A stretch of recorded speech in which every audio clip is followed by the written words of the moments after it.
30 years of EURES, of course, has a beginnings. And for that, today I'm meeting with Denis Genton right here at the European Commission in beautiful Brussels. So let's go inside and find him.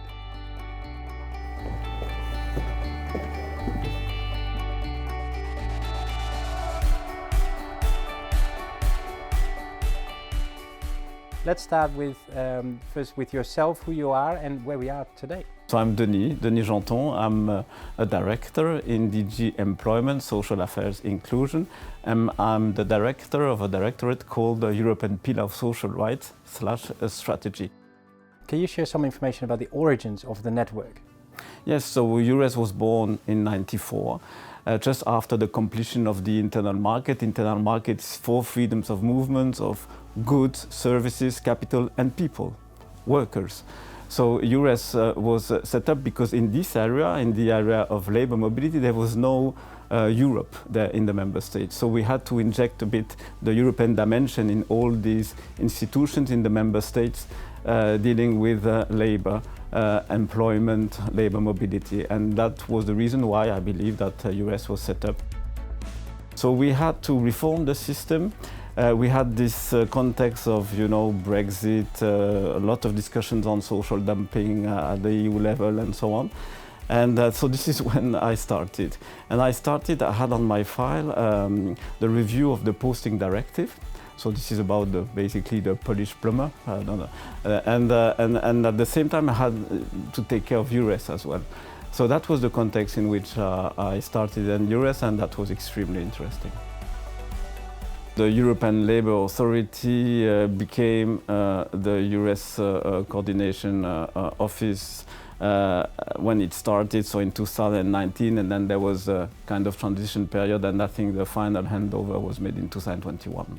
And that was difficult for us and for the team. We did not let EURES go to ELA with great pleasure, I must say. Because the team was great, we liked the interactions with the network. From this point of view, I think it's a success. So this is one of the strengths of EURES, is that behind EURES there is a network of people. And what I have as well understood when I was taking part in events in the member states, for some of the people I met, the EURES portal is their daily bread. This is the first thing they open in the morning when they come to work.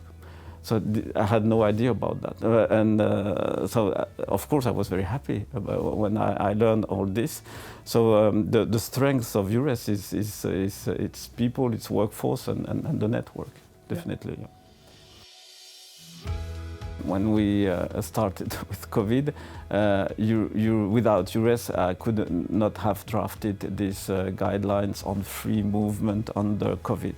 That is for sure.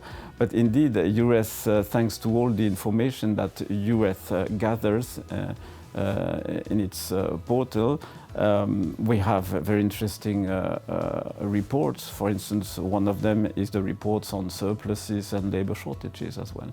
And there we know, and this was used for the latest initiative from this Commission, by the way. There was a communication in March precisely on skills and labor shortages, and they used the EURES material as well. They used other materials, but this report from EURES ELA was used indeed. So here we are again. That was an excellent meeting with Denis, and I heard some really interesting stories. Right now, I'm going to explore Brussels a little while longer while you go back to the studio.